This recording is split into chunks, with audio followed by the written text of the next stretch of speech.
Hey, please like and sub. I've been getting a lot of support on this channel lately, and I would like some more. Little greedy boy. See ya. Hi. Hello. You like the new model? It's subject to change, but that's not what we're focusing on. Today we're going to be reviewing Song Machine by Gorillaz, their latest project coming back after the underwhelming album, The Now Now. Before we start, I just have to say I am biased towards Gorillaz as they are my favorite band, and I love each of their albums dearly. I even liked Humans. But enough with that intro, let me break down the way I'm reviewing the album. First, I'll review each individual song in the official order, then I'll give my overall positives and some extra thoughts, and finally, quickly review each of the bonus tracks. Okay, on with the video, I waste too much time with this shit. Okay, go. The first track of this album is Strange Times. What a great way to start off the album. I love the unsettling and very sci-fi feel that this track gives off at the beginning. The rising melodies just keep building and building, with 2D spitting some soft poetry and Robert Smith coming in with that hook that will get stuck in your head 100%. I'm not kidding, I have been loudly singing Spinning Around the World for days now. But the best part is that beat drop. It's infectious, it pops, and is different from your typical dance groove with many sour and off-tempo synthesizers in the mix. It is a great start to an album, 8 out of 10, Jesus Christ. Up next is Valley of the Pagans. This track reminds me of something off of Demon Days lyrically, but instrumentally speaking it's more akin to Plastic Beach, and it's just damn. The song is such a straight vibe from start to finish. I am not too familiar with Beck's work, but his almost narrating type of singing is pretty pleasant to the ear, and his falsetto is addicting.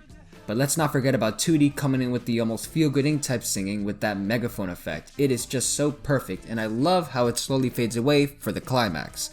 Those organic drums and that funky bass line really adds rhythm to this beat, and during the refrains where you hear that falsetto and fuzz guitars, it just adds so much layers to the mix. It's just ugh.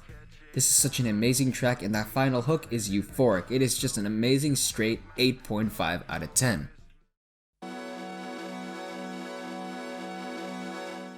Now on to the next track, The Lost Chord. The beginning to this song is very interesting, with strong synthesizers and guitars giving off an almost movie vibe to the track, but then the beat drops. It's a smooth Plastic Beach type beat with a hint of soul and R&B, with 2D singing in a pretty unique way compared to his usual styles, opting to hold on to notes and words and complimenting the choir. It's a very interesting way of singing, and I love the risk being taken, but I don't really like the constant choir vocals repeating the same lost chord. I find it a bit cheesy and tiring, though that's not to say the choir doesn't do an excellent job of harmonizing throughout the song, and it's really impressive how well it mixes together. Overall, it's a nice throwback track to the 80s and Plastic Beach. It's just a solid 7 out of 10. What can I say? Pacman, now we're talking. This track is kooky, it's off the wall, it's just what the doctor ordered from a Gorillaz track. It's weird synthesizers, it's almost cartoony guitars, and 2D singing in a very Demon Days-like way vocal delivery makes it one of the more nostalgic tracks on the album. Its beat is just so infectious and memorable. The pop-like instrumentals just work with the very kind of depressing lyrics about leveling up in this world, and how difficult and how clueless you can be in the pursuit. But while I think 2D does an amazing job on this track, Schoolboy Q steals the show with his amazing flow and range and tone. His refrains slowly building up to an emotional and tense climax, it's just so gritty and so different from how I usually see rap. It's so fucking awesome how throughout this entire song he just gets more panicked and more intense. It's just such a multi-dimensional track. Oh god, a straight 9 out of 10. Fuck man, this is one of the better tracks on the album, and probably one of my favorites out of their entire discography. Chalk Tablet Towers, which is a very interesting title, is the next track on this album, and it's probably one of my favorites off it. The track has a very Humans feel with the inorganic and heavily processed drums with the metallic sounding synthesizer, and it's a very dance groove heavy beat, but it's just so charming. I love the auto-tune on 2D's voice. I think it works really well and makes the track really interesting and makes it a bit of a vibe. I find it really catchy. St. Vincent's role in the track could have been a bit more pronounced in my opinion, as I loved her voice in the track and I really wanted a bit more. The little hooks of O's after the verses sounds cheesy if it was from any other artist, but Gorillaz makes it just work with unique and colorful production. The instrumental and vocals match that, so it doesn't sound jarring or off-putting. It's just so good. a bit repetitive towards the end, but it still just works for me, and I love this track to death and how cute and sad it is. I love it, man. I just love it. A straight 9 out of 10 from me, and probably one of my personal favorites ever. Fuck, dude, this album needs to chill out. Up next is The Pink Phantom. And first, before we start this little review, I just have to say that I think this track and Chalk Tablet Towers are part of the same storyline. Okay, let's start. The Pink Phantom is probably the most ambitious track on the album, with the super crisp pianos, drums, and vocals coming in so clearly through the mix. Its lyrics are sad and somewhat desperate, pitying himself for losing his lost love, or his lost love for getting him, I'm not too sure. Instrumentally, there's just so many layers of, like I said, crisp instruments and beautiful strings and synthesizers, but that isn't even the highlight. The highlight is the fucking amazing vocals.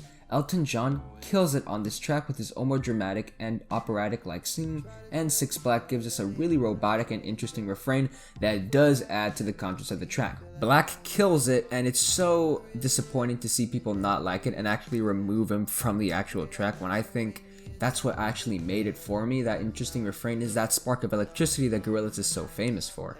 The way it's all mixed is so clean yet so beautifully messy, with the drop being a chaotic mix of impressive vocal layers, strings, synthesizers, choirs, and it's just, again, so crisp and so well produced. It is a straight 10 out of 10, and whoever doesn't think that, well, you can have your own opinion, but come on, man, this track is just so good.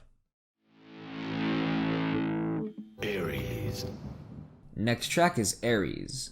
Aries is a nice new wave homage, and it's very similar to that style of music, with that very watery and chorusy guitars and that very New Order bass line by Peter Hook, and Georgia providing the very drum machine sounds to the drums, giving it a lot of personality. Those fills and those electronic percussion elements, they make that track work and make it very unique in my opinion. The singing and the overall song structure is scarily similar to New Order, with the same synthesizers being utilized in the track. Peter Hook definitely had a lot of influence over this track, and I think Damon just wanted to capture that type of style. I don't really know that much, because I'm not too familiar with New Order's work, but from what I have listened to, it's a bit similar, don't you think? I wouldn't call it plagiarism, I would call it more of a homage. It's catchy, it has some really solid production, but damn, can it get repetitive, and I wish it was more unique like almost all the other tracks are. It's a solid 7 out of 10 just for that production and that really catchy fucking bass line. This is a sort of last minute decision because this editing is taking a little long, so I'm going to make this a 2-parter and upload the next part next week. So if the intro sounds a bit off, then I'm going to be doing the rest of that in the next video, which is going to be that, hopefully.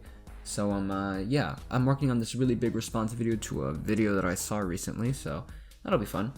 Anyway, see you in the next video, guys. Yeah, unexpected review, I bet, but I hope you enjoyed, and I hope you watch part 2 when it comes out. So yeah, it's a bit of a bitch to edit with this new model, but and it's also really early in the morning and I want to go to sleep, so see ya.